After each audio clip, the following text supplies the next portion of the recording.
nii, aga tere peale lõunat ja üks väsitav töötuba on juba selja taga, eks ole.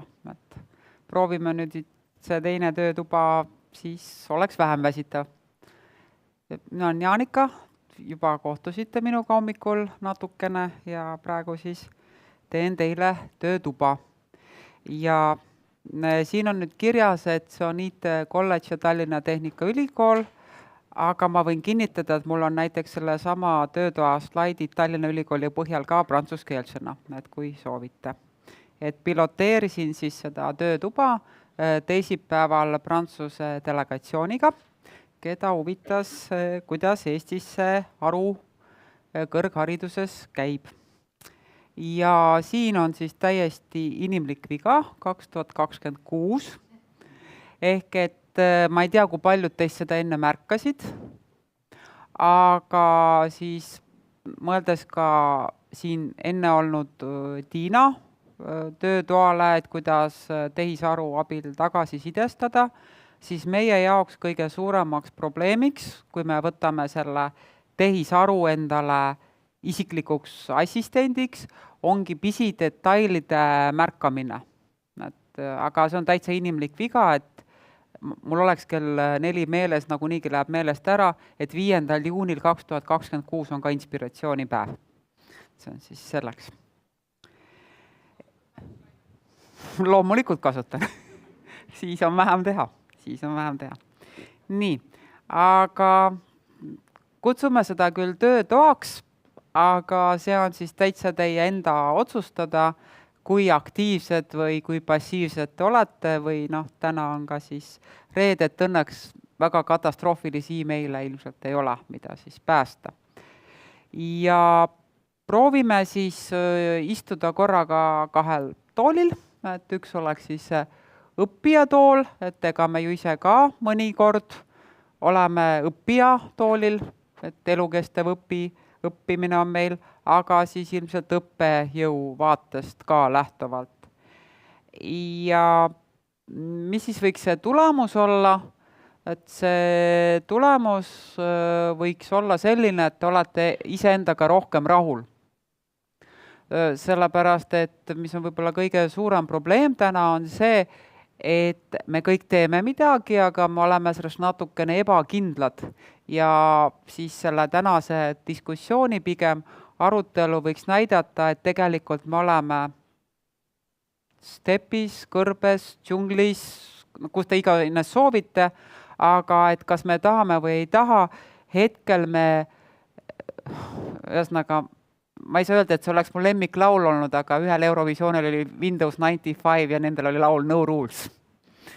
Ehk et ühesõnaga, et minu seisukohal me oleme praegu selles no rules või et selles ajastus, et me ei saa oodata, et asju oleks, mida ei ole.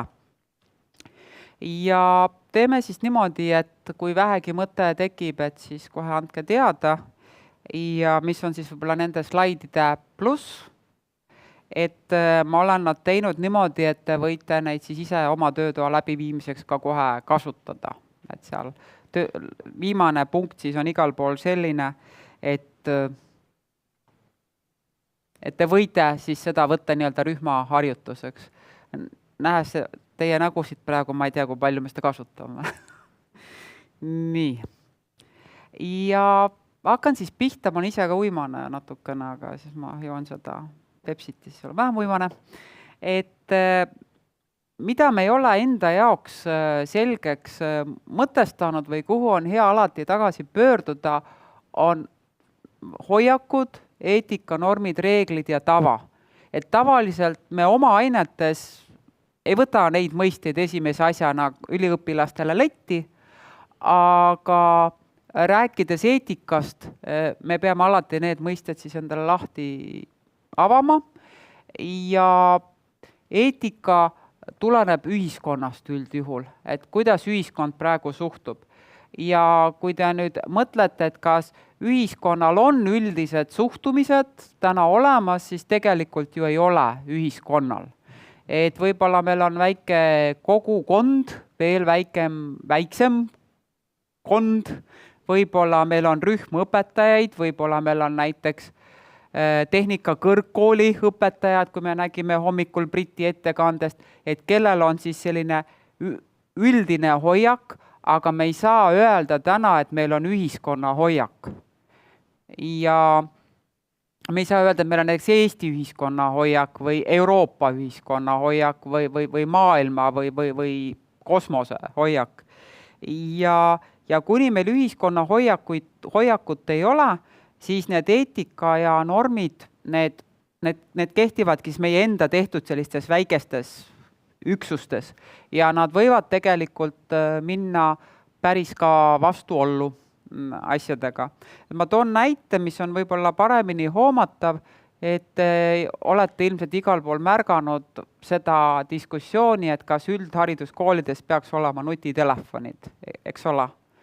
Ja te olete vist ilmselt märganud, et enamus Euroopa riike on need ära keelanud ja äkki mõned teist on isegi lugenud, mida meie haridusminister arvas, et meie vastupidi ülistame neid ja kasutame just vastupidi igasuguste kahootide ja muude asjade tegemiseks.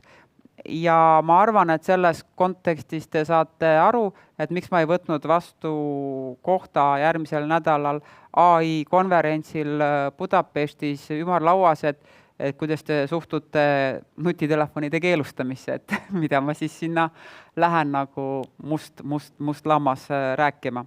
Aga jah, et see on siis nüüd see kõige olulisem asi, mida praegu nüüd meelde jätta, et meil ei ole hoiakuid. Et me teeme nüüd natukene uuringuid ühes ülikoolis ja teises ja siis me teeme riiklikke ja siis me saame midagi teada, aga ütleme, et need ühiskonna hoiakud hakkavad tavaliselt ikkagi nagu tekkima paratamatult reeglite järgi ja reegleid annavad meile institutsioonid, näiteks riik annab reegli, et täna meil on ülikoolid andnud, kas nüüd ka reeglid on andnud soovitused, eks ole, aga vaadake, kui lihtne oleks, eks ole, kui haridusministeerium annaks nüüd reegli. Näiteks, et eksamitööde tegemistel eksamitöö sooritusel on generatiivne AI lubatud või on keelatud. Aga ei ole neid reegleid ja ma saan aru, et ega need vist kohe ei tule ka. Ja millest me oleme väga kaugel, on siis tavast. Sellepärast, et ei saaks öelda, et meil on juba praktikasse juurdunud harjumused, sellepärast, et harjumuse tekkimine võtab ikka päris kaua aega ja tegelikult ju vahendid muutuvad ka. Ja nüüd ütleme, et võib-olla sellel džunglis toimub siis meie, ma ei oska seda ilusat eestikeelset sõna öelda, interplay, vastastikune selline liikumine siin selle eetika ja normide vahel, ehk et pigem siis meie need väiksed kogukonnad omavahel püstitavad need normid, need on võib-olla, eks ole, need reeglid on sõnastamata tihti, aga vot meie selle ülikooli selles teaduskonnas või selles uurimisrühmas teame ja see eetika suunabki siis meie käitumist selle pealt, aga see ei ole selline suur ja ühiskondlik, et selle tõttu ma väidan, me ei saa praegust eetikast rääkida, sest me ei ole seda laiapõhjalist kokkulepet olemas. Ja ma siis hommikul juba ütlesin ära, aga vaatame veel kord üle, et kuna meil ei ole ametlikke hoiakuid, et mis siis võib-olla võiksid olla nagu sellised sama mastaapsed hoiakud, mis ühiskonnas on just hiljuti olnud. Et võite siis hakata ka oma peas neid mõtteid või paralleele tooma, et see on minu personaalne hinnang, eks ole, see ei ole ühestki teadustööst võetud, mõtlesin selle täitsa eelmisel pühapäeval duši all välja hommikul. Et tegelikult on ju see generatiivse AI kasutamine väga sarnaste tunnustega, eks ole. Ta on ju tõesti väga kontrollimatult levinud, eks ole, siis me oleme taga ühel või teisel moel kokku puutunud ja kuna ühiskondlikku seda positiivset hoiakut ju ei ole, vähemasti kõrghariduse sektoris või ka mujal, ja siis me tegelikult ikkagi ju pigem varjame. Ja me saame varjata sellepärast, et me ei saa kontrollida. Ja no ütleme, kuna me täna veel vaatame ka korraks seda GPT-0, et ka need kontrolli need programmid ka ei tööta. Ehk et meil puudub võimalus kontrollida, kas seda kasutatakse. Me võime ütelda, et mul on kõhutunne, aga me ei saa seda öelda, et mina näiteks usun oma kõhutunnet rohkem, et üks on kindlasti see sõnavara kasutus, eriti tegutseme teadlastena rohkem ingliskeelses keskkonnas, et need meticulous ja revolutionize ja nad juba karjuvad juba nii kaugelt vastu, eks ole, et ei tahagi edasi lugeda. Teine asi on see, et ei ole hinge. Ma ütleks, et ikkagi artiklil peab hing olema ja kui ta on tehtud tehisaruga, tal siis hinge sees ei ole, no ei saagi olla, eks ole, sest ei olegi. Aga tulles nüüd siis siit edasi, et me ju ikkagi ka täna kontrollime, siis suhtumine, ma julgen väita, on pigem negatiivne õpilaste suunas või siis vastupidi, ma lugesin ühte tööd, see pole veel ilmunud, ma retsenseerisin seda, see oli Hiina kohta ja Hiina üliõpilased on pigem hirmutatud ära ja nad pigem ei julgegi seda kasutusele võtta eriti, sest juhul, kui see tuleb välja, see karistus on nii karm, mis võib lõppeda tema kõrghariduse tee katkemisega. Nii et kui me nüüd lähme jälle siia tagasi, eks ole, et isegi kui me ei ole veel neid formaalseid reegleid tekitanud, me tegelikult oleme piisavalt selgelt ka läbi oma sõbralike soovituste oma üliõpilastele ju midagi andnud, eks ole, ja võib-olla nad on tõesti siis hirmutatud või varjavad kavalalt, eks ole, ja vot siin nüüd, kui keegi tahaks diskuteerida, et siis me nüüd võiksimegi siin siis, kes soovib võib-olla sõna võtta, et miks nad siis varjavad ja kuidas me siis seda saaksime diagnoosida, et kui kellelgi on oma arvamus või seisukoht või põhimõte. Et ma ütlesin, miks need Aasia tudengid varjavad, eks ole, et kui ilmselt selles töös oli tehtud siis selles ülikoolis, et võib-olla tõesti see oli nii keelatud ja oli hirm oma akadeemiline karjäär kaotada. Nüüd aga miks nad siis meil Eestis peaksid varjama?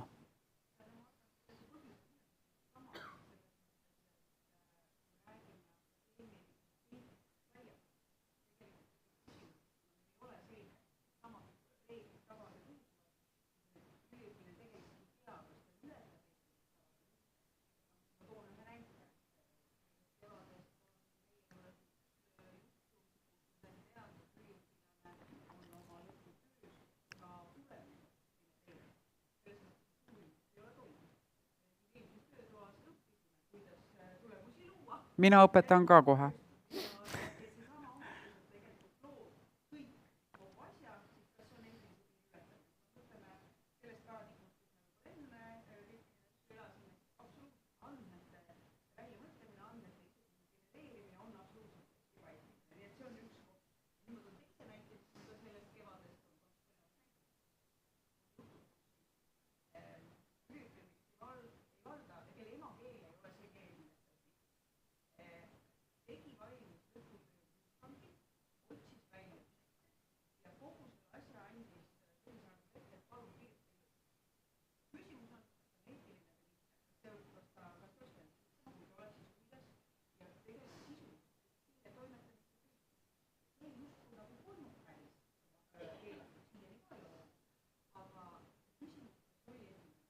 Aga kas ta varjas?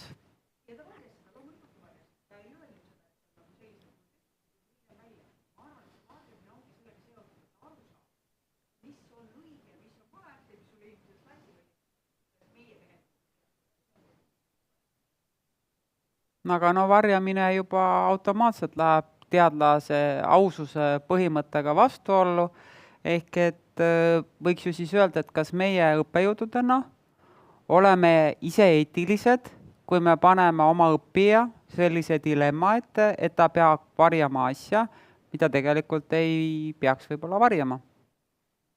Või samamoodi, et kas meie kui õppejõudude poolt on eetiline keelata kasutamist, kui me faktiliselt ei saa 100% kontrollida. Et mis ma siin lähen oma kõhutundest rääkima, et see ei ole see, eks ole. Veel mõtteid?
No see ongi nüüd see teine küsimus, mida ma siis ka hommikul vihjasin, et meil on siis, et kas meil on nüüd nagu kunstjalg või kunstripsmed, eks ole, et kunstripsmetega tahame sügavamat pilku teha, võib-olla targemaks ei tee, eks ole. Kunstjalg on väga vaja, sellepärast, et on vaja kõndida.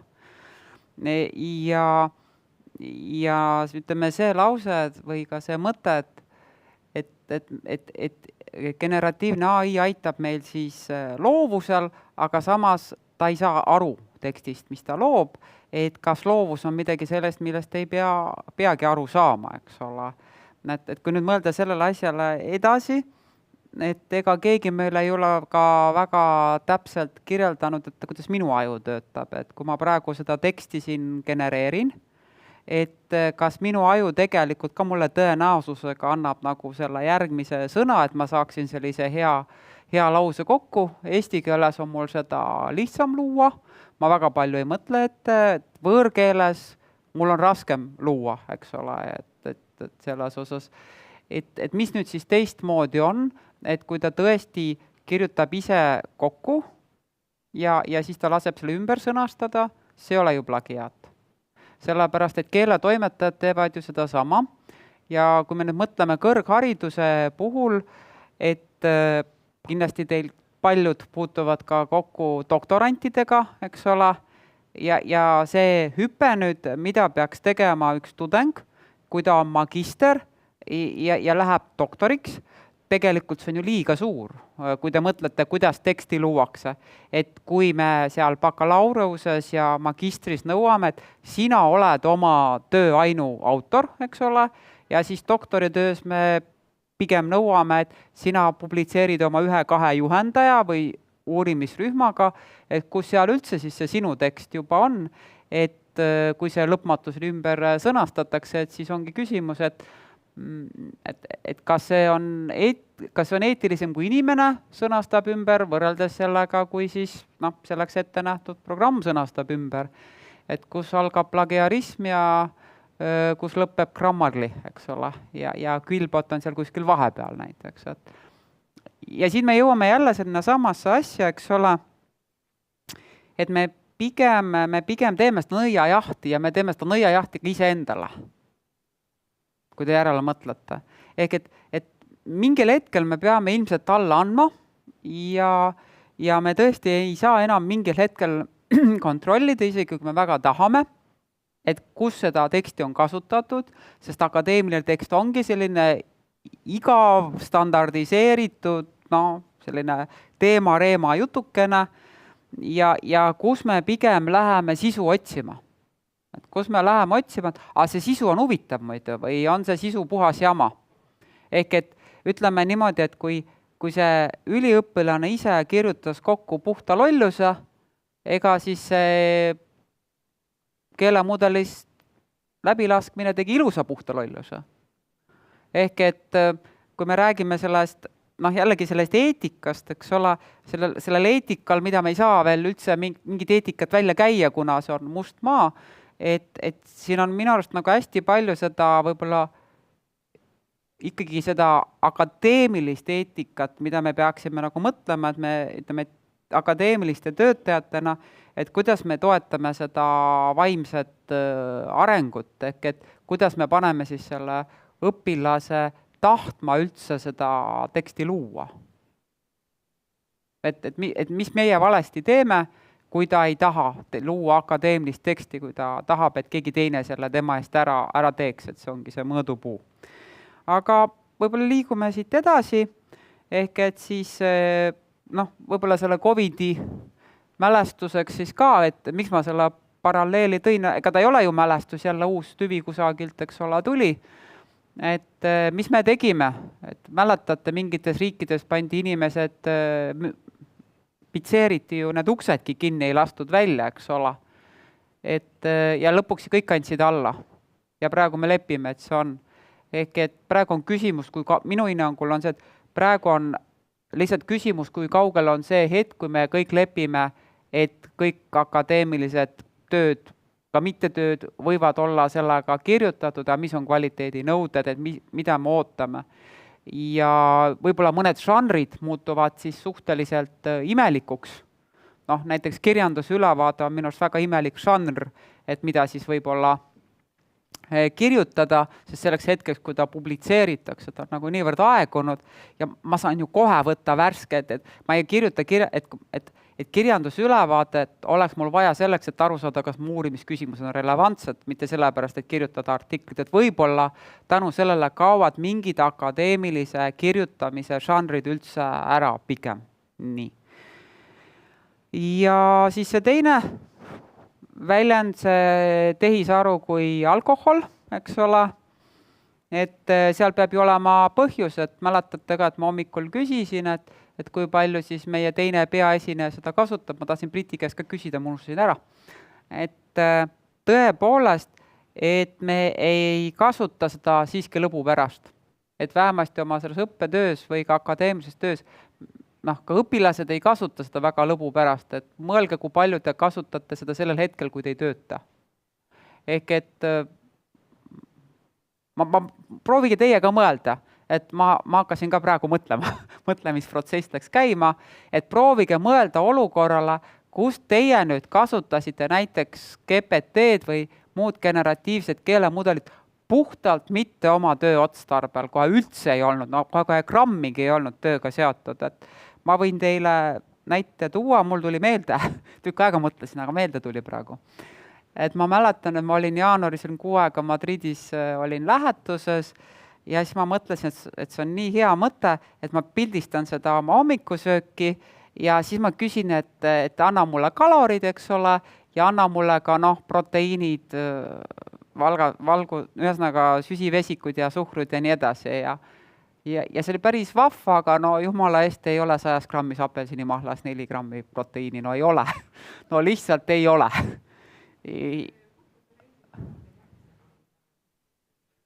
No jah.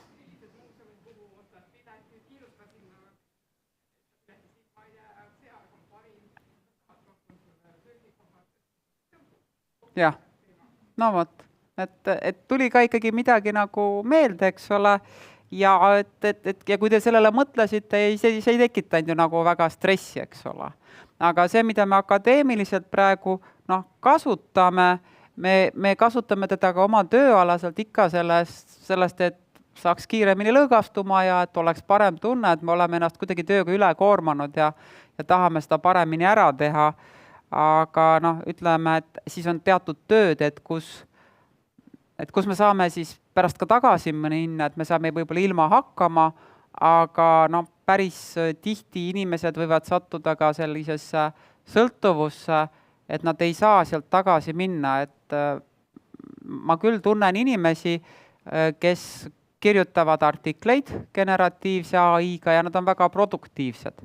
Ja täna veel ka konverentsid võtavad neid ka vastu ja ma kujutan küll ette, et kui homme seda ei oleks, siis nad tunneksid ennast väga halvasti, sest nende artikli kirjutamise võimekus oleks ju niivõrd kohutavalt langenud. Nii et ütleme niimoodi, et kas nüüd aru saada, et kui sõltuv ma isiklikult olen sellest generatiivsest AI-st, siis see mõõdik, kui mitu tundi ma teda päevas kasutan, ma ütleks, et ma ei tunneks, et see on ületarbimine. Võib olla päevi, kus ma kasutan 2, 3, 4 tundi niimoodi, aga ületarbimine või sõltuvus tekib siis, et kui homme see vahend ei töötaks, et siis ma üldse ei saaks enam hakkama.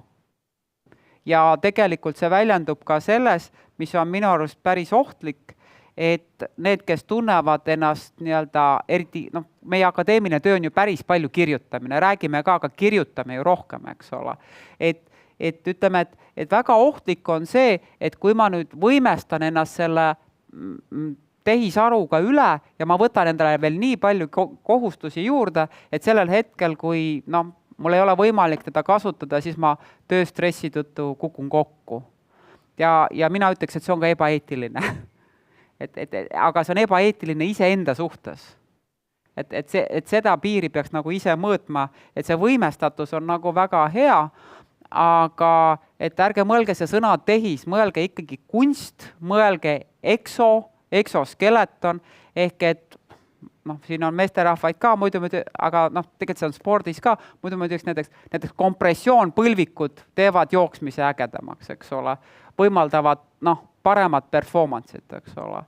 Nii et selle üle nagu võiksite ka mõelda, et ega ma ei hakka nüüd tegema kiirküsitlust nüüd praegu, et tõstke käsi, kes tunneb, et on sõltlane, eks ole, kes ikka selle käe tõstaks, eks ole, mitte keegi ei tõsta, aga kui teil on võib-olla ka üliõpilased ja kui te tahate neid slaide kasutada, et võib-olla siis teha selline äpiga äkki anonüümselt, et kui juba 100 tükki on ruumis, äkki vaatate, et kuidas siis tuleb, et kuidas seal siis on. Ja kui me nüüd läheme natukene sügavamalt sisse, eks ole, et siis need põhjendused ei ole tegelikult samad. Ehk et miks me peame võtma selle õppejõu vaate ja õppija vaate on see, et õppejõud, neil on ikkagi erinev vaade. Ja see, milleks mina kasutan, see ei ole see, milleks nemad kasutavad ja vastupidi. Ja tegelikult on ju sõna see ajapuudus, see on lihtsalt üks sõna siin, eks ole. Aga kui me nüüd hakkame mõtlema, et kas selle ajapuuduse oleme meie äkki ise õppejõududena võinud praegu genereerida süveneva ajapuuduse, et meil on nüüd õppejõuna, Tiina ka näitas, eks ole, meil on nii kerge genereerida 10 kilomeetrite kaupa asju ja siis me soovime, et õppija võib-olla selle läbi hekseldaks, me ei oleks seda enne teinud, et me oleme nad ise ajanud nagu oma ületootmises, nagu nii suurde ajapuudusesse, et siis nad ei loegi ise, vaid nad võib-olla loevad ka nii-öelda generatiivse AI-ga läbi ja siis vastavad meile. Et see soov rikastada õpet, ma tooks sellise näite, mida me siis ka Tiinaga kevadel tegime õppejõuna, et kõigepealt, et minul oli ka soov väga oma töökoormust jagada, ma sain 2 õppeassistenti, aga päris inimesed oli. Üks oli Tiina, teine doktorant. Ja siis meie jagasime seda töökoormust näiteks niimoodi, aga mõeldes ka siis õppija peale, et kuna selles ülikoolis on vaja, et oleks õppijale tagatud väga paindlik õpe ja ka kindlasti videosisu, aga mina jällegi ei tahtnud ennast salvestada, et siis meil oli selline jaotus, et mina esinesin vahetult nendele, kes olid kohal, seda ei salvestatud, mulle meeldib ringi liikuda, ja koduseks iseõppeks leidis Tiina YouTube'ist juba sellel samal teemal tehtud kõrgkvaliteetsed videod, ehk et kui ma õpetan uurimistööde alust, mis asi see on, eks ole, et mida mina saan anda. Ja siit nüüd tekkiski ka see küsimus, eks ole, et sisuliselt saab ju ka seda minu ainet otseselt GPT-lt või mujalt promptidega küsides kätte, et siin on nagu see minu nagu eetiline dilemma, et kui mina otsustan nüüd, et tulge 70 inimest mulle siia ruumi, ma räägin teile, mida ma teile nüüd siis räägin, ja kas ma räägin paremini, kui tegemist on üldteada teadmisega, me anname ju üldaineid ka, eks ole. Et mille poolest olen mina parem? Me oleme kindlasti lugenud, eks ole, et ei olegi nagu selle teadmise omandamises suurt vahet, et äkki ma siis tulegi, et lasengi kellelegi oma hääle ja näoga ette lugeda ja mis nad siis nagu üldse tulevad, aga no, see on ka meie uurimisrühma suund, kui me nende robotitega seal mässame, mis võimaldavad kohalolu, ehk et ma arvan, et siin nii-öelda AI kasutamisel ja õppimisel ja õpetamisel me peaksime järjest rohkem pöörama tähelepanu kehale või sellele, noh, ütleme sellele, mina ei tea, kui kaua veel Kotskit tsiteerida tohib. ikka veel tohib tsiteerida, eks ole, et meil on ikkagi see proximal development zone, eks ole, ühesõnaga, te saate eesti keeles aru küll, mis ma ütlesin. ja samamoodi meil on vaja seda sotsiaalset tunnetust, et õppimine on vist veel sotsiaalne protsess, eks ole, ja sotsiaalsed protsessid eeldavad inimolendit, eks ole. Nii et jällegi, et noh, ma tahan teist nagu süstida neid teie isikliku eetika sisse hästi palju kõhklusi, et kui teie ka usute, eks ole, sellesse, et õppimine on sotsiaalne protsess, kas mul on siis nagu eetiline see AI iseenda asemel saata või ma ikkagi tulen siia klassi ette ja kuidagi läbi selle 80% kehakeele kuidagi noh, nad näiteks õpivad seda uurimistööde alust palju paremini võrreldes sellega, et ma pärast saadan neid siis kusagile kellegi AI-ga tehtud videot vaatama. Ja siin nüüd see eetiline piir, noh, ma tõin teile siin mitu nagu inimlikku eetilist piiri, ehk et siin samamoodi nagu eelmisel slaidil jookseb meie enda jaoks nüüd see läbi, et millal ta on mul abivahend ja millal ma satun sellest sõltuvusse just oma õppetöö osas. Ja ma ei tea, millal tekib äkki osadel õppejõududel hirm, et ma isegi ei julge enam siia klassi ette tulla, kui ma ei ole AI-ga võimestatud ühel või teisel moel, et kui ei ole neid kunstripsmeid ees, et mis nad siis minust arvavad, eks ole. No ja ütleme, et ma olen ka sellest põlvkonnast, kes ei ole, eks ole, inglise keeles digitally native ja ma pean tunnistama, et väga palju minu igapäevasest kasutusest läheb sellele, et minu põhitöö on inglise keeles ja ma lasen oma kirjalikud tekstid üle kontrollida ja palun, et ta sisu ei muudaks. Sellepärast, et ma tunnen ennast eestlasena halvasti, kui ma räägin vigast inglise keelt, eks ole. Aga no, kui ma jällegi lähen klassi ette ingliskeelset ainet andma, siis ma selle riski võtan. Ehk et ma olen enda jaoks ka mõelnud, et nii armas oleks, et kui minu see avatar, et ma olen siin, et näiteks olen vait, te olete kindlasti lugenud uudiseid või neid töid, eks ole, et mitte koormata suulihaseid. Lugege, see on olemas. Ma olen näiteks teenindaja, mina olen vait ja siis minu avatar räägib kliendiga. Otsige, neid artikleid on olemas, eks ole. Et kas on eetiline, ma arvan, et see ei ole eetiline, et kui ma siin olen niimoodi vait ja siis keegi siin räägib seda perfektset inglise keelt minu asemel või noh, mis iganes keelt. Et see on siis selline osa. Ja jällegi, kui te teete seda töötuba, noh, siis te võite ju panna selliseid rollimänge tegema, et sellise argumentatsiooni neid siis tegema, et miks ma siis ikka kasutan. Kusjuures ma ei olnud kindel, et see oli Indrek Seppo enda külmkapp vaadates, mis seal sees oli. Ma arvan, et see oli AI-ga tehtud pilt, ma ei usu, et see oli tema enda külmkapp, jah. Noh, et ühesõnaga, et siin võib-olla, noh, see lause, eks ole ka, et kui ma jällegi väga uhkelt teatan, et ma ilma kunstripsmeteta üldse välja ei tulegi, mul ei ole kusjuures, aga noh, kui mul oleks, eks ole, et siis muidugi teatud hetkel võib ju ka tekkida minu kohta küsimus, aga mis mul siis endal päriselt sees on. Et mis siis on see, et mida mina tean, et kui ma, noh, see on üldse, Indrek Seppoga ei ole see enam üldse seotud, see on ainult see külmkapi näide. Aga tõepoolest, et kui ma ütlen, et selle ma tegin, selle ma tegin, aga mida mina siis tegin, eks ole. Mina tegin prompti. Et noh, et midagi ikka tegin.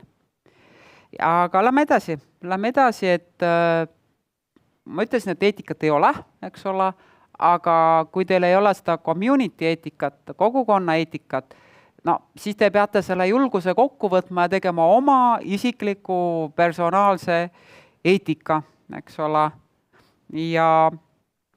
Ja siis, kui te nüüd ise kasutate, siis eriti, eks ole, ja kui te lähete veel õppija kallale, siis mõelge ikka väga hästi läbi, eks ole, et kus see kontekst siis on, et tehke nagu väga selgeks. Aga kuna me teame, et seda ei saa kontrollida, siis ilmselt olete juba päris paljudest erinevatest diskussioonidest ja lavalaudadelt näinud, et ja äkki lähemegi suulise eksamineerimise peale tagasi või nagu ma tegin ka hommikul näite ja veel selle vahetu eksamineerimise peale, et me ei anna inimesele, et inimene, kas ta teab või ei tea. Ja kindlasti me saame öelda, et võib-olla me paneme nagu väga tugeva psühholoogilise surve ja see on nüüd see järgmine koht, et kas me käitume jälle eetiliselt, pannes üliõpilase sellesse survesse, et ta peab üldse teadma ja et ta ei saagi küsida. Ja siin nüüd siis tekibki küsimus, et ilma milleta me ka võib-olla ei tohigi nii väga survestada, et kas me 10 korrutustabelit peame peast teadma, aga kas näiteks edasi võime juba arvutada. Et mis see nüüd meie aines on?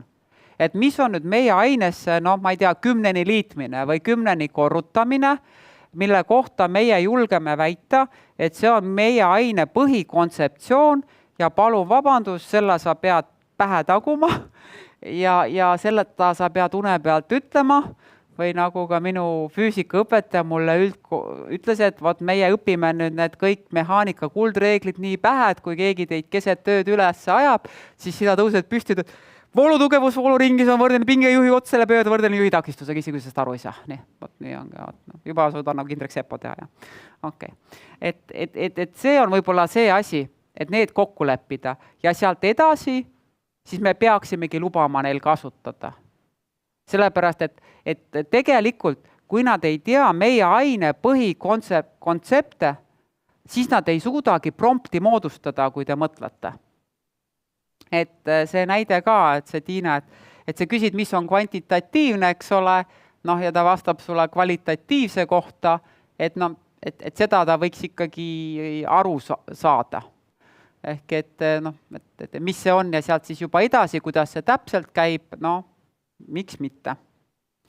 Ja ma ei tea, kas keegi tahab kommenteerida, et oma eetilist seisukohta või pigem hoiab omale, et kas oleks üldse mõeldav olukord, kus me seda eksamil lubaks kasutada, aga kui me eksamil lubame raamatut kasutada, mis seal siis nüüd jagu juba vahet on või ka siis teistmidi, et mis siis on see, mida te siis üldse tahate eksamil teada saada, et mida te siis mõõdate, kas te, toome selle sama aine, selle populaarse uurimistöö alused, eks ole, või ebapopulaarne aine, et mida me siis tahame päeva lõpus tegelikult sellelt tudengilt teada, et kas me tahame teada, et ta suudaks mulle öelda sujuva lausena, et kvantitatiivne on nii ja kvalitatiivne on nii, või ma tahan, et kui ta peab minema homme intervjuud tegema, et ta oskaks selle läbi viia. Et kumba ma siis rohkem tahan. Et see, mida me siis Tiinaga oma aines praegu semestri kaupa piloteerime, on käed külge õppimist. Ehk et sellel hetkel, kui sa juba käed külge õpid, et siis sul ei olegi vaja väga AI-d kasutada, kui sul on vaja käsi kasutada. Et see on nagu siis see pool. Jah.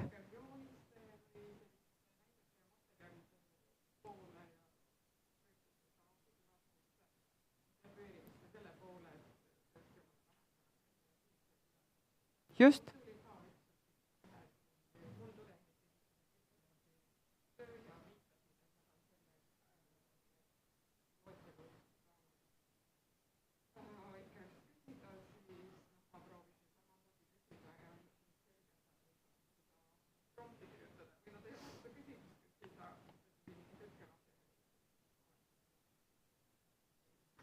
võib-olla siis ongi meie kui õppejõu roll tõesti.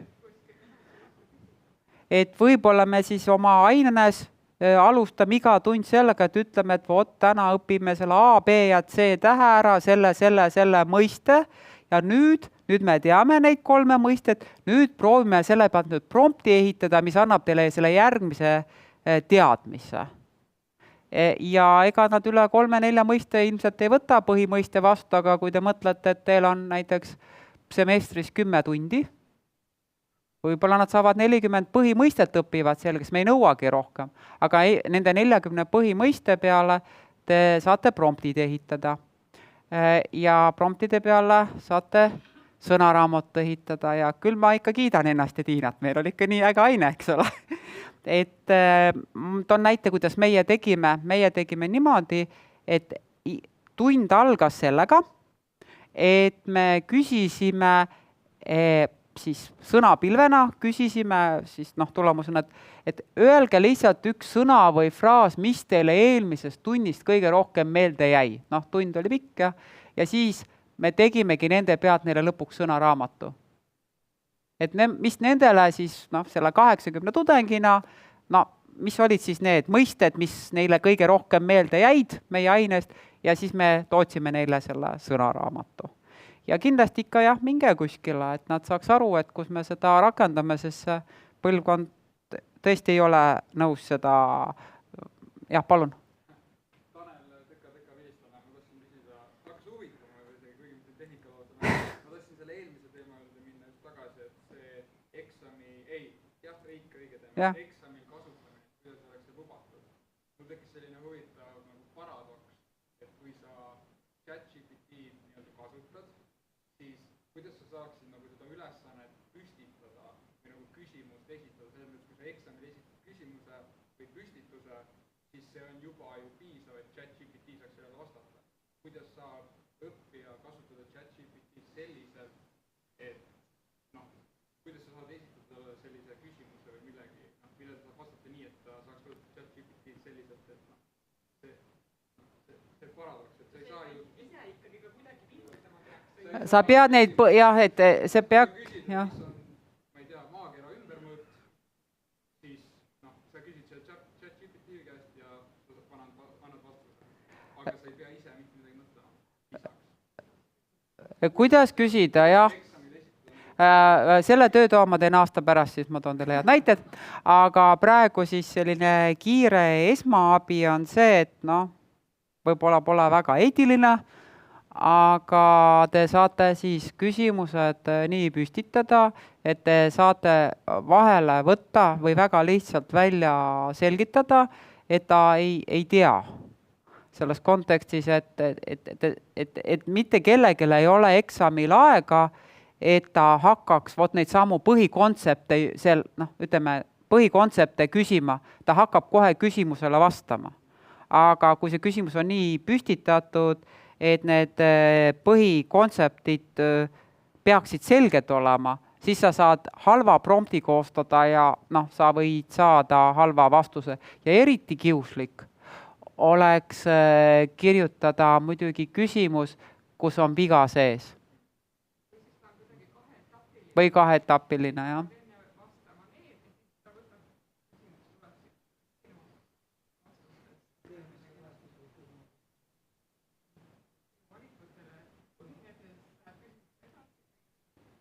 Jah. Kas me ei peaks mitte eksamil küsima küsimusi või esitama vastustega, et see tulem, mis oodatakse, on vastus, vaid me peaks äkki küsima, et tudeng teeks prompti meile valmis? Jah, see oleks päris tõesti, et prompti, mis annaks kõige parema vastuse, see oleks päris huvitav lähenemine. Et tulles tagasi, et kõige parem on ikkagi, ütleme selline, kui me räägime, et me tõesti tahaks nüüd teada, meil oleks vaja teada, et see üliõpilane teab, et siis ikkagi see suuline eksamineerimine ja siis, et sa küsid avatud küsimuse, juba avatud küsimus šokeerib valikvastustega harjunud üliõpilast ja siis ta hakkab sulle rääkima ja siis sa ise hindad, kui palju sa lased tal metsa minna. Ja siis sa ütled, et nüüd sa läksid täitsa metsa ja noh, jällegi nagu meie tegime, et kui ta oli juba ikka täitsa metsas, siis me ütlesime, et mine nüüd ja õpi ja tule ja räägi uuesti, noh, räägi siis uuesti, et tule ja räägi uuesti, ehk et mina õppejõuna loen, et me käitusime eetiliselt, et ühest küljest me ei läinud üle selle piiri, et inimene häbistab ennast klassi ees, et kui ma ikkagi saan õppejõuna aru, et ta läheb metsa ja teised üliõpilased kuulavad, miks ta peaks ennast häbistama, ja ma jätsin talle võimaluse, eks ole, siis noh, väärikalt välja tulla, ma pean ütlema, et kõik need, kes tulid tagasi, lausa lust oli neid vastuseid kuulata. Jah.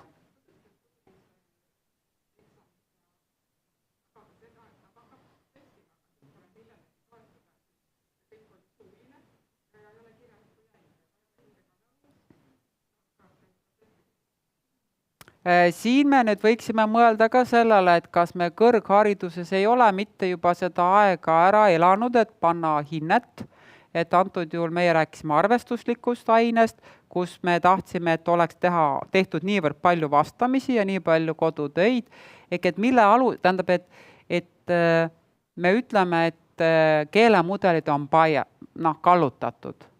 Aga kuidas me ütleme, et inimene ei ole kallutatud või me ütleme, et keelemudel hallutsineerib, aga kus me ütleme, et inimene ei liialda, eks ole.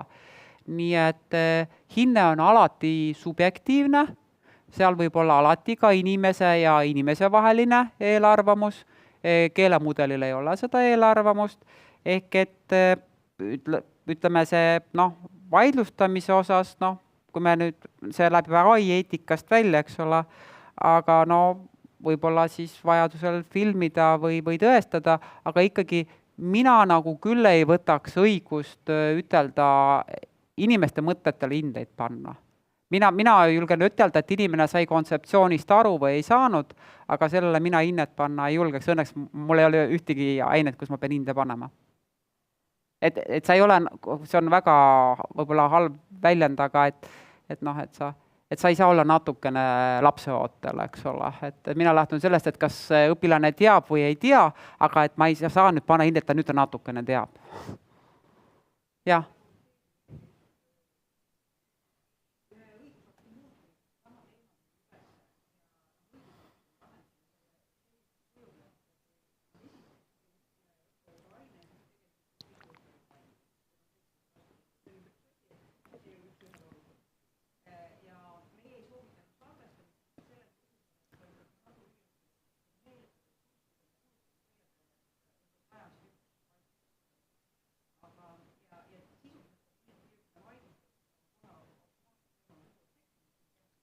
Tõepoolest, et vaevalt, et sul see teadmine vahepeal ära kadus, kui ta sul olemas oli, jah.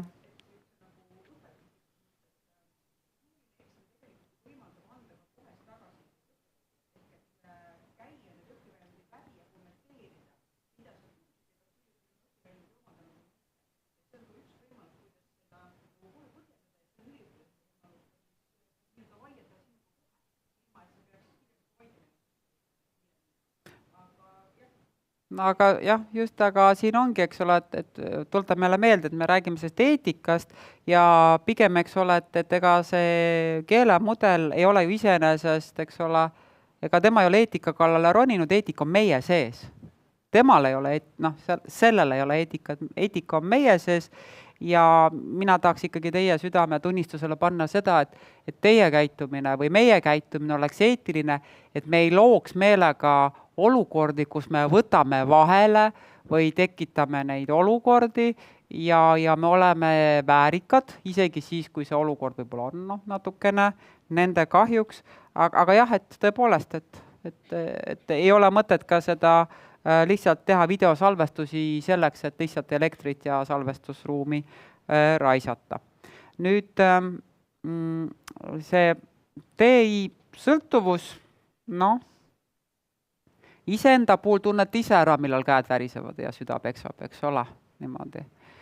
Tavaliselt siis, kui vea olete teinud, aga ja viga on veel võõras, eks ole. Nii.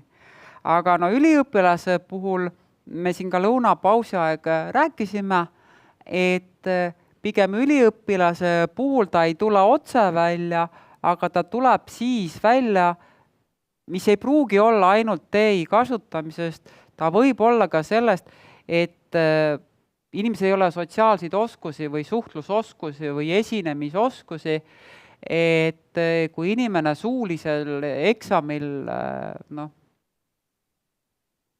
kinni jookseb, siis ei ole tegelikult sellest, et ta ei oska, aga ta ei oska võib-olla üldse ennast väljendada, ta polegi harjunud, ta ongi nüüd juba harjunud kirjaliku väljendusega, valikvastusega, valimisega, et see on selles mõttes ka ju nüüd jälle üldse, kui me mõtleksime, et me läheks suulisele eksamile tagasi, siis me ei tohigi sinna enne tagasi minna, kui me pole inimest ette valmistanud üldse suuliselt vastama.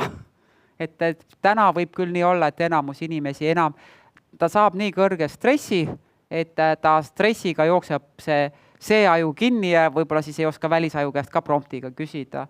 Nii et see on võib-olla päris suur küsimus, ja ka eneseusaldus. Ehk et nagu ma ütlesin, et minu eneseusaldus tõuseb tasapisi inglise keeles kirjalikult väljendades, et kui ma panen selle sisse ja ma saan parandatud tekst on sama.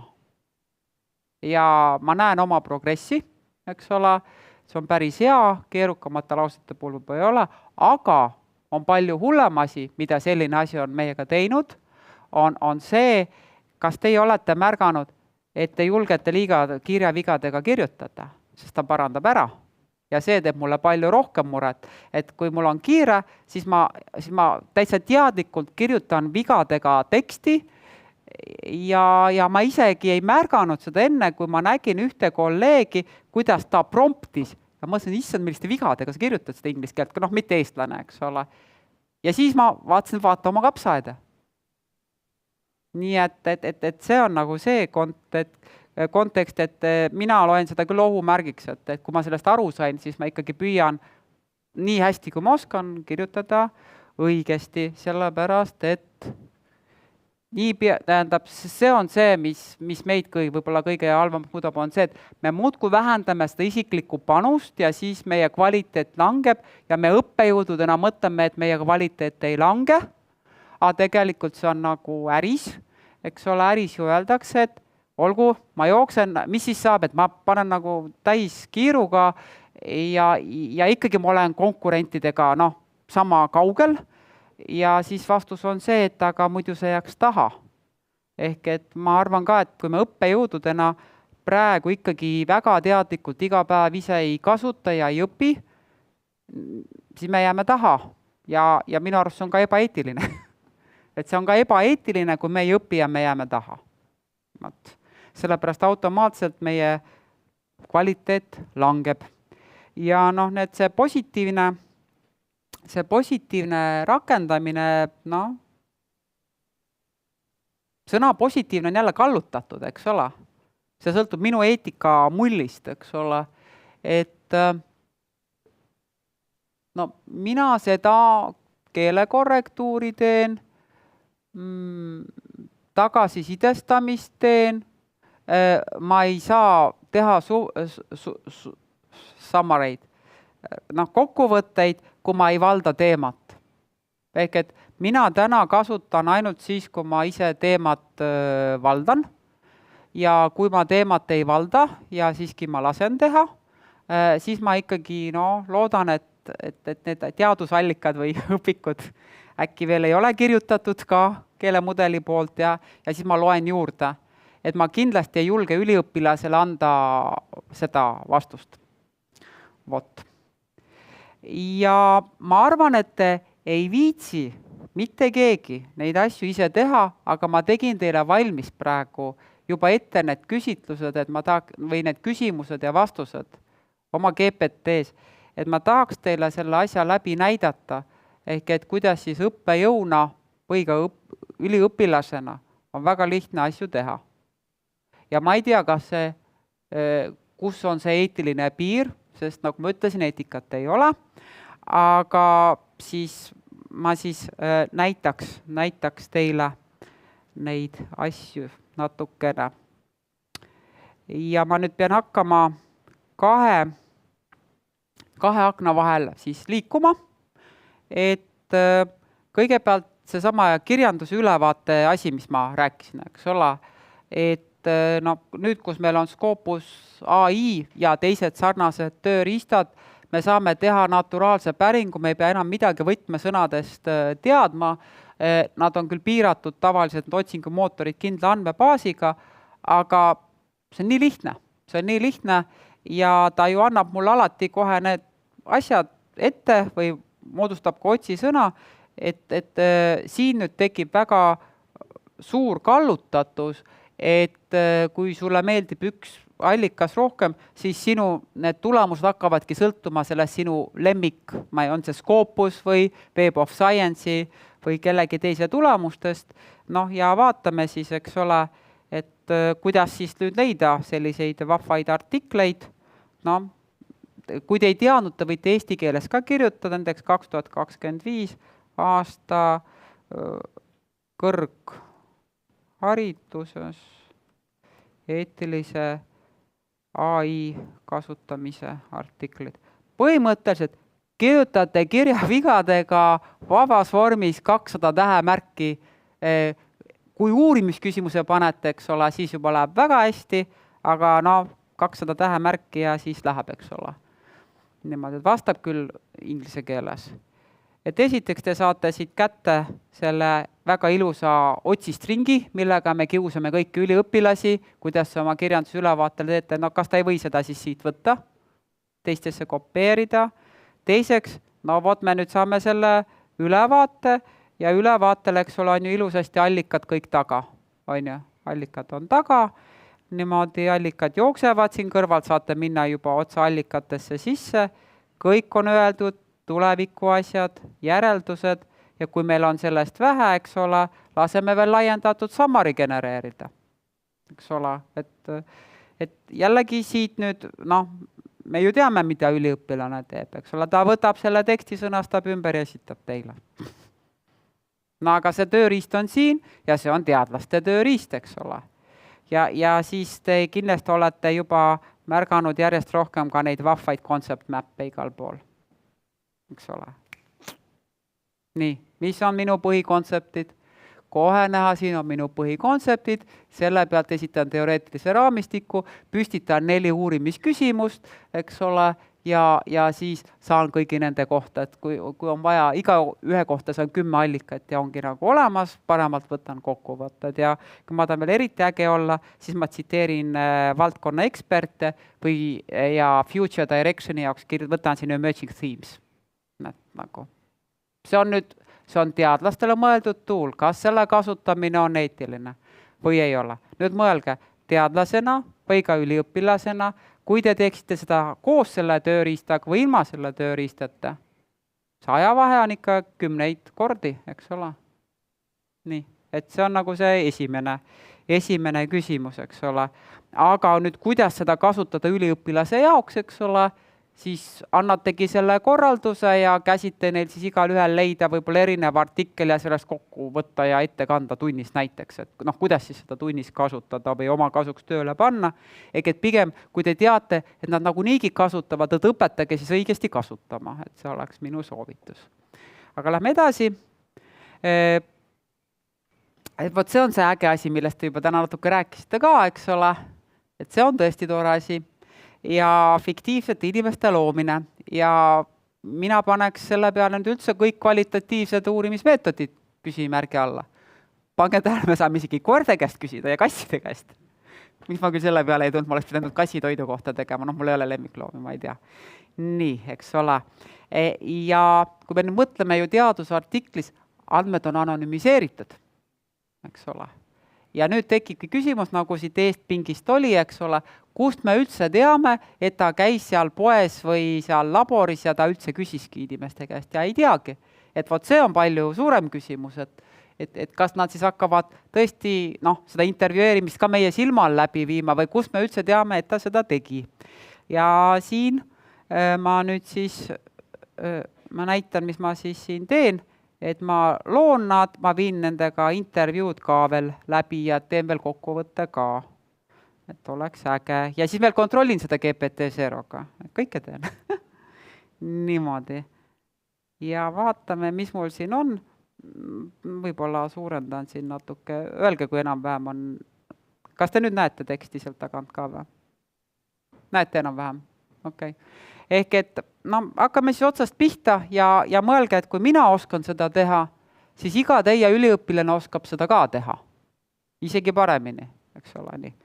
Ehk et kui tahate persoonasid, kui te tahate nüüd mis iganes kvalitatiivset asja teha, siis ütlete, milliseid persoonasid teil vaja on. Kui te tahate teha kõrgkvaliteetseid persoonasid, siis te saate teha niimoodi, et viite päris inimestega läbi 2-3 tunnised intervjuud, teete nendest assistendid ja pärast hakkate neid milles iganes küsitlema. See siis ka teadmiks. Ja nüüd võib-olla ongi väga hea treenida näiteks intervjuude läbiviimist, et te teete õppejõuna, teetegi need inimassistendid ja las nad siis nendega treenivad enne, kui nad kusagil nurga peal tüütavad, et kas te tahaksite mu küsimusele vastata. Nii. Et see on ju parem, eks ole, võrreldes sellega, et nad puhtalt ei tee midagi. Niimoodi, siin mul siis, ühesõnaga, vaatame, mis meil oli. 5 üldhariduskooli õpetajad ja mida nemad arvavad TI-hüppest, eks ole, vaatame. Kohe saame teada, pole meil neid õpetajaid vajagi. Nii. Siin meil on siis, eks ole, tema on Maarja meil siin, jah, niimoodi. Ja siis, näete, siin nad tulevad. Ma unustasin öelda, et tehku eesti keeles, ta tegi algus inglise keeles, ma palusin, et ühesõnaga, need persoonad tulevad nüüd täpselt nii palju, kui te küsite, eks ole. Et ma väga ei küsinud, ütlesin mingiülddemograafiline asja, aga te võite väga täpselt küsida. Te võite isegi seal kirjeldada, et linna- või maakoolid, et tehke ikka korralik valim, on ju, nii. Ja näete, tal on attitude olemas ja intervjuu fookus ja vot, et ühesõnaga, et siis, et mis keele siis vaja on. Vaatame, et tema soovib traditsioonilisi õppemeetodeid ja töötab käsitöö õpetajana. Ta on uudishimulik ja tema siis, kui hakkab meil intervjuud andma, siis see on tema lähtepunkt, mida ta teeb. Ja nagu te nägite, ma ei olnud midagi väga isegi ütelnud. Ehk et mida rohkem ma ütleks, need tulevad nagu nii päris inimesed, kui saab üldse tulla. Nii, meil on matemaatikaõpetaja, meil on loodusainete õpetaja, kes meil veel siin on, niimoodi. Ühesõnaga, nii see käib ja mitte mingit põhjust ei ole, miks siis teie üliõpilased nii ei peaks tegema. Nii, ma tahtsin neid näha ka, et lubas, et 5 fotot andis 4. Mina ei viitsinud ka teie pärast vaielda, eks ole. Aga päris ilusad teised, on ju. Nii. Lähme edasi. Ja nüüd siin tuleb see küsimus, et kuidas küsida, eks ole. Et nagu te näete, siin on tegelikult juba olemas kontseptsioon, poolstruktureeritud küsimustik. Et te võite, et kui te tahate siis seda üliõpilast nii-öelda vahele võtta, võite öelda, et tee lihtsalt intervjuu, eks ole. Aga kui me mingi konkreetne aine, et siis me ei saa teha lihtsalt intervjuud või minna küsima, siis me ikkagi koostame asju, et kui ta seda ei tea, siis ta läheb juba siit metsa, ütleme nii. Ja tuleb. Ja juba see küsimustik tuleb.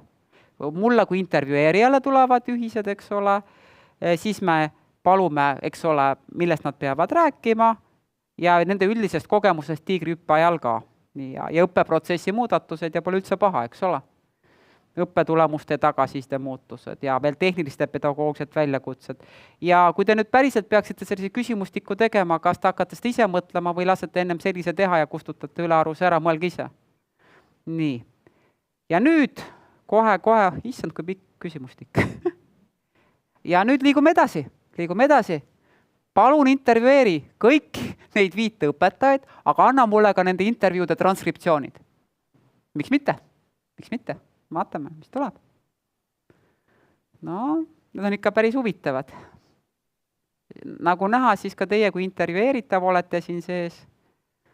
Mis ta varem tegi ja ühesõnaga, kui te ise endale selle pärast kodus teete, need on suurepärased, et ma olen teinud sellisega näiteks Nõmme kalaturu putkamüüjate raskest elust olen sarnase asja teinud.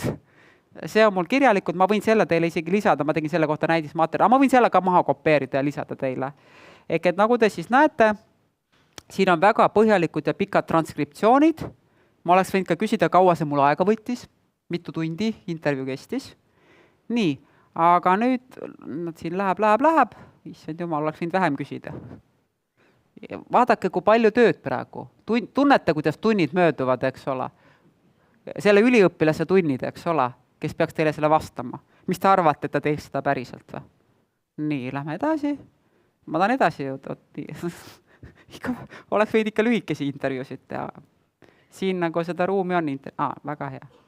Ja mul on nüüd vaja koostada temaatiline sisuanalüüs, eks ole, näete, järgmine kontsept, sisuanalüüs, eks ole. Ehk et jällegi te võite siis nüüd õpilase mitteteadmistega välja selgitada, ütled, tee kokkuvõtte. Ta ei tea, et ta peab tegema temaatilisi sisuanalüüsi, kui tal ei ole põhikontseptid selged. Niimoodi, ja tulebki, ja juba tuleb. No vaadake, kas see pole ilus. Kõik on teada, mida nad kõik arvavad, kuidas on nende varasem suhtumine ja kuidas on nende suhtumised muutunud ja õppeprotsess on muutunud. Väga hea, et nad seda ja nüüd, kui me ütleme, et eks ole, et me saame aru, et see on tehtud keelemudeliga, et see on üldine, no ei ole üldine, ikka päris konkreetne, mida see Toomas tegi, eks ole, skännis sisse ja sai PDF-id. Tubli Toomas, teda kahjuks ei ole, ise mõtlesime välja. Nii, aga lähme edasi. Nad tegid sellega siin kõik ilusasti ära, kõik nad ütlevad, mis nad tahtsid saada, andsid veel kolleegidele soovitusigi, ja nii, väike hetk. Ja kokkuvõtte ka veel, kui väga hea. Ja nüüd siis lõpetuseks, et siis nüüd 2 erinevat lähenemist, et kui te nüüd aru saate, et kui ma oleks tahtnud teadusartiklit teha, siis ma oleks Scopus AI ja selle kokku pannud, eks ole, oleks andnud ka konverentsi templiidi. Nii, eks ole. Aga me läheme praegu õpetajate lehte. Ja õpetajate lehte mul on vaja saada skandaalimaigulist artiklit. Et kõigepealt me tahame skandaalimaigulist saada. Nii, ja vaatame. No ikkagi jah. Et võib-olla, et mina nagu läheks sellele eetika küsimusele, et kui me oletame, et nende kunst inimeste tegemine on eetiline, et kui eetiline on neid kallutada. Võelge selle peale, eks ole, niimoodi. Ja see kirjaviga me ei arvesta, eks ole, me kirjutame need ümber, ta eesti keeles on hea. Aga näete, et üldhariduskoolide klassiruum on muutunud digitaalseks lahinguväljaks, eks ole. Et ma ei ole isegi julgenud läbi lugeda, kui skandaalimaiguline see kõik on, aga pärast saate siis lugeda. Ja, niimoodi. Rahvuslik vastupanu. Olgem ausad. Niimoodi. Aga nüüd ma juhin teie tähelepanu, mäletate, mul oli see juuni 2026, eks ole? Nii. Ja nüüd meil on üliõpilane, kellel üldse ei ole aega läbi lugeda. Ja siis ta kopeerib meile lihtsalt selle asja ära, sest see tundub jube hea. Ja nüüd loeme seda lauset koos. Tervelt 40% fiktiivsetest vastanutest. Et kas te saate aru, et ta ei saa kontekstist aru? Et me ei saa seda ikkagi otse õpetajate lehte saata, sellepärast, et on need fiktiivsed vastanud. Ja, vot niimoodi. Ikka, ütleme, et väga skandaalimaiguline. Hüpe või hüplemine. Niimoodi, digiriik või digimon, jah. Kriis või innovatsioon. Nii. Aga nüüd, et oleks lõpp optimistlik, nüüd ma palun ülioptimistlikku. Ja intervjuud on ikka samad, eks ole. Vaatame, see on erinumbri lugu suisa. Ja juuni 2025. Toob uue kevad Eesti kooli. Kas see pole tore? Ja puhub meil uus tuul. Väga hea. Ja pange tähele, millised ilusad tsitaadid. Et kuna see eelmine keelemudel läks eesti keelega väga rappa, siis ma vahetasin vahepeal 4 hoola. Ma märganud ka, et ma tegin enne 4 minihaiga, aga nüüd ma läksin sellele hoola üle. Tehnoloogia kui tiibadandja, eks ole. Kunst, mis ärkab ellu. me saame sellega hakkama, nii. Ja veel meil on ka soovitused kolleegidele ja eriti hea on, et meil on statistika. Meil on fiktiivne statistika. Jah, niimoodi. Ja siis siin on nüüd see ka foto. Et siis ka foto, et täitsa õnnelikud kohe, eks ole. Täitsa õnnelikud kohe. Ja siis sama asi, et võtame siin, et siiski mõtleksime nüüd selle eetika peale jälle, et kuniks me oleme selles metsikus läänes, eks ole, ja meil tegelikult ei ole seda eetikat, eks ole, siis võib-olla see kõige parem juhis, mida mina teile soovitaksin, on see, et väga eetiline on kontrollida oma hübriidkoostatud materjale, et te panete sisse oma sisendid ja lasete seda edasi arendada. Ärge palun mitte kunagi seda saatke üliõpilasele enne, kui te olete seda läbi lugenud, sest fantastilisi asju tuleb sinna sisse ja ma tean, et te kõik teate, aga igat uut vestlust te alustate alati uuest tühjast chatis, sest muidu ta liidab alati kogu teadmise kokku. Aga kui te ütlete, et aga mina seda küll usaldan, eks ole, siis usaldage teda, siin on 4K tähte. Raudselt on 4K tähte.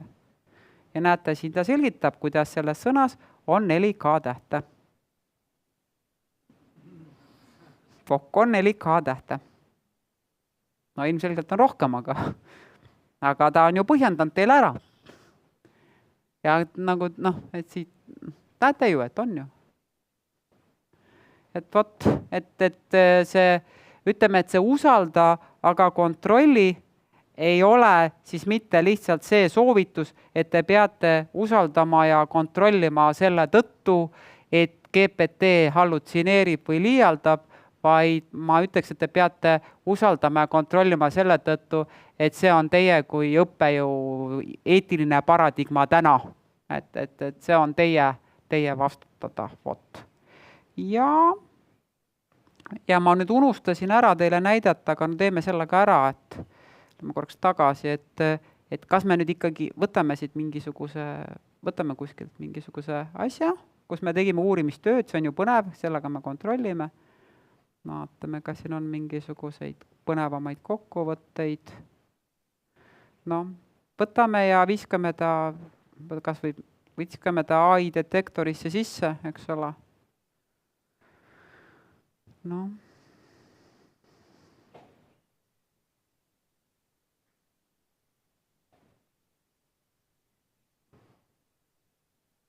%% inimene, mis te arvate?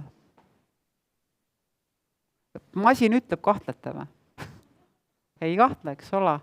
Nii et see on ka see näide, et isegi kui me tahaksime kontrollida, need vahendid täna enam ei tööta. Eesti keele peal nad töötavad halvasti, aga mida rohkem ikkagi tuleb seda standardiseeritud teksti, me peame igal juhul sellest loobuma, et me ei saa seda kontrollida.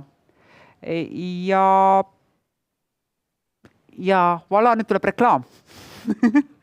Nüüd tuleb reklaam, et siin on siis ka 4 artiklit, millest siis 2 on juba ilmunud ja 2 on kohe ilmumaas, aga mul on siis pandud link artiklitele, et kus siis on nende teemade üle arutletud ja siin on siis ka artikkel koos ühe tänase peakorraldaja Anne Uukkiviga, mida ta siis sõidabki järgmisel nädalal sinna konverentsile ette kandma, kus ma siis sinna diskussioonpaneeli, et arutleda mobiiltelefonide ärakeelamist ei läinud, aga Anne õnneks kannab selle artikli ette. Nii et tsiteerige, minu H-indeks tõuseb. Nii, aga aitäh ja siis väike sirutus veel enne kella 4 kokku saamist. Et aitäh teile!